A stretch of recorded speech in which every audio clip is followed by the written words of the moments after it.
History of Spy. تیری دانش، تیری حکمت، تیری ہمت، تیرا ایمان، نجات اہل ہندوستان، حیات اہل پاکستان۔ 25 دسمبر 1876 میں سندھ کے شہر کراچی میں قائد اعظم کی پیدائش ایک اسماعیلی خاندان میں ہوئی اور اپنی جوانی میں ہی انہوں نے اس عقیدے کو خیر باد کہہ دیا۔ کچھ مورخین کے مطابق 1984 اور کچھ کے مطابق 1901 میں قائد اعظم نے اسماعیلی شیعہ عقیدے سے قطع تعلقی کر لی تھی۔ اب سوال یہ پیدا ہوتا ہے کہ انہوں نے اسماعیلی عقیدہ چھوڑنے کے بعد کون سا فقہ اختیار کیا؟ یہ زیر بحث ہے۔ ان کی حیاتی زندگی میں جب بھی ان سے اس کے متعلق پوچھا جاتا تھا تو جناح اس سوال کو گول کرتے ہوئے یہ کہتے تھے کہ محمد صلی اللہ علیہ وآلہ وسلم شیعہ تھے یا سنی۔ ان کے خلاف شیعہ ہونے کی بنیاد پر کئی فتوے دیے گئے تو بھی انہوں نے کبھی اپنے شیعہ ہونے سے انکار نہیں کیا۔ اس کہانی کا آغاز تب ہوتا ہے جب 1948 میں جناح کا انتقال ہوا تو ان کی بہن فاطمہ جناح کو اپنے آپ کو شیعہ ظاہر کرنا پڑا تاکہ اپنے بھائی کی وصیت کے مطابق ان کی جائیداد حاصل کر سکیں۔ یاد رہے سنی فقہ کے مطابق اس قسم کی وصیت کی اجازت نہیں، جبکہ شیعہ فقہ میں ایسا ہو سکتا ہے۔ فاطمہ جناح نے ایک اقرار نامہ سندھ ہائی کورٹ میں جمع کروایا جس پر سابق وزیر اعظم پاکستان لیاقت علی خان کے دستخط تھے کہ جناح شیعہ مسلم تھے، اور عدالت سے درخواست کی کہ وہ شیعہ اسلامی قانون کے مطابق جناح کی وصیت پر عمل درآمد کریں، اور عدالت نے ان کے حق میں فیصلہ دے دیا۔ 6 فروری 1968 میں فاطمہ جناح کا انتقال ہو گیا۔ ان کے انتقال کے بعد ان کی بہن شیری بھائی نے ہائی کورٹ میں یہ دعویٰ داخل کیا کہ فاطمہ جناح کی جائیداد شیعہ قانون کے مطابق اسے دے دی جائے، جیسا کہ فاطمہ جناح ان کی بہن شیعہ تھیں۔ پہلے فاطمہ جناح کے احترام میں شیعہ فقہ پر عمل کیا گیا اور انہیں شیعہ فقہ کے مطابق جائیداد دے دی گئی۔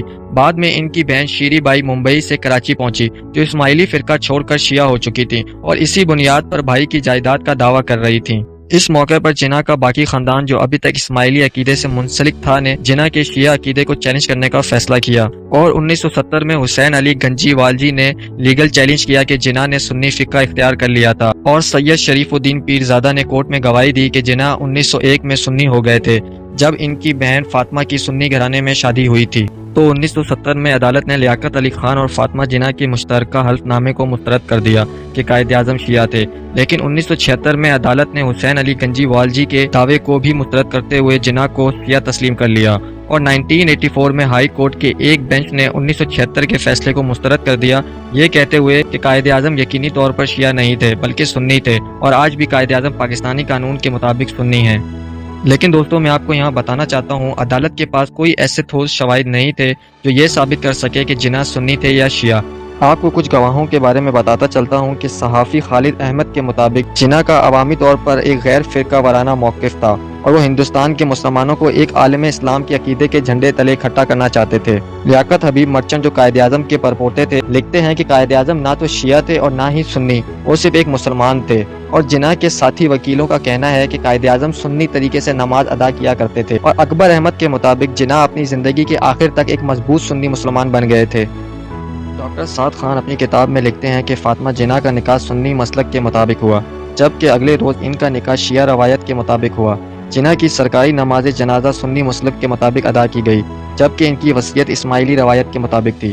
جناح زندگی بھر ممبئی کے شیعہ جماعت کو چندہ ادا کرتے رہے لیکن کبھی مجلس عشورہ میں دکھائی نہیں دیے۔ دوسری طرف وہ عید میلاد النبی کی تقریب میں ضرور دکھائی دیے جو کہ بنیادی طور پر سنی مسلک کا عقیدہ ہے۔ انہوں نے فرقہ واریت سے بالاتر ہو کر اپنی بہنوں کی شادیاں کرائیں۔ ان کا ایک بہنوئی سنی تھا اور دوسرا شیعہ۔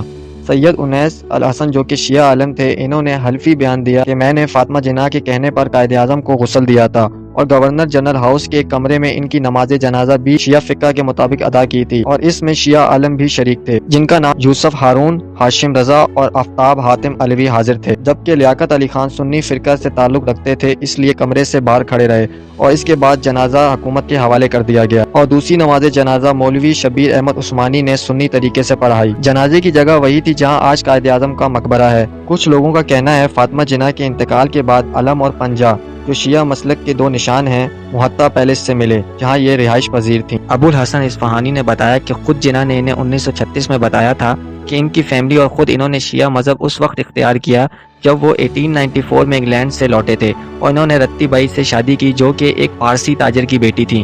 یہ شادی شیعہ رسم و رواج کے مطابق ہوئی تھی۔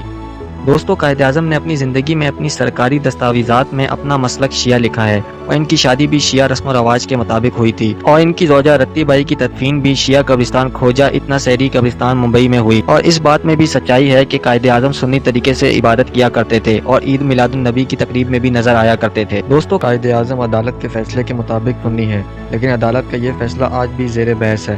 قائد اعظم کو سنی مسلک سنی اور شیعہ مسلک شیعہ کرنے میں تلا ہوا ہے۔ تو ناظرین، قائد اعظم سنی تھے یا شیعہ تھے، ہمیں اس بات سے کوئی سروکار نہیں ہونا چاہیے۔ ہمیں صرف اس بات پر یقین رکھنا چاہیے کہ وہ بابائے قوم تھے اور انہی کی جدوجہد کی وجہ سے آج ہم آزاد ریاست میں اپنی مرضی کی زندگی گزار رہے ہیں۔ تو دوستو کمنٹ کر کے بتائیں آپ کو ہماری یہ کہانی کیسی لگی۔ ہم ملیں گے نئی ویڈیو میں ایک نئی کہانی کے ساتھ، تب تک کے لیے اللہ حافظ۔